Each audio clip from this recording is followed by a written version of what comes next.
Bonjour à toutes et à tous. Aujourd'hui, nous sommes encore parmi vous pour vous parler d'une thématique qui constitue une demande, apparemment, de certains professionnels, mais également de certains étudiants, concernant le transport et les modes de transport.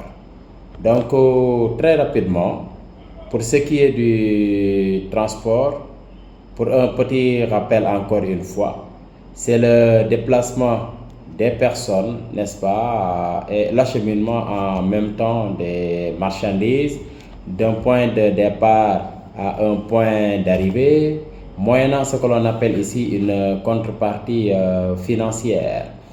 Par contre, concernant les modes de transport, il faut retenir par là que le mode de transport cette fois-ci est une forme particulière, si vous voulez bien, qui se distingue principalement à travers le moyen de transport utilisé, qui peut être un véhicule et quel que soit le mode, et par conséquent également l'infrastructure aussi qu'il met en œuvre.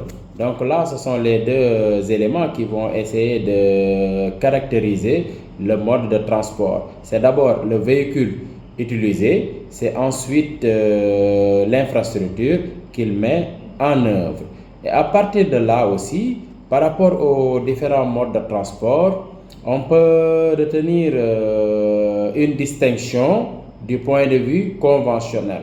Si c'est du point de vue conventionnel, les modes de transport généralement qui sont rencontrés, c'est d'abord les modes air, mer, terre. Cela veut dire quoi? C'est d'abord le mode aérien, le mode maritime et les modes terrestres.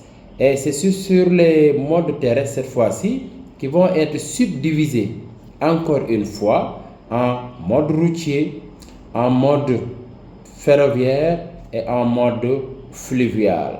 D'un autre côté également, on peut toujours rencontrer une distinction, mais cette fois-ci qui est beaucoup plus basée sur la science apparemment. Et avec les innovations, l'être humain a pu quand même mettre en place beaucoup de modes de transport. Et sur ce, on va essayer de distinguer ce que l'on appelle les modes de transport aquatiques, les modes de transport aérospatial et enfin les modes de transport terrestres. Concernant les modes de transport aquatiques, là cette fois-ci c'est les modes de transport qui auraient besoin, si vous voulez bien, de l'eau pour pouvoir se caractériser. Et sur ce, on peut distinguer au premier chef le transport maritime, le transport fluvial et enfin le transport sous-marin.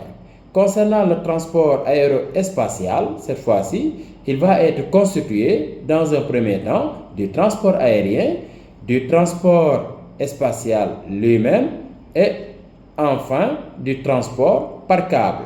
Et enfin, cette fois-ci, il y a les transports terrestres. Sur les transports terrestres, dans ce cas, on va retrouver le transport routier, le transport ferroviaire et aussi le transport souterrain, communément appelé les transports par conduite ou transport par pipeline.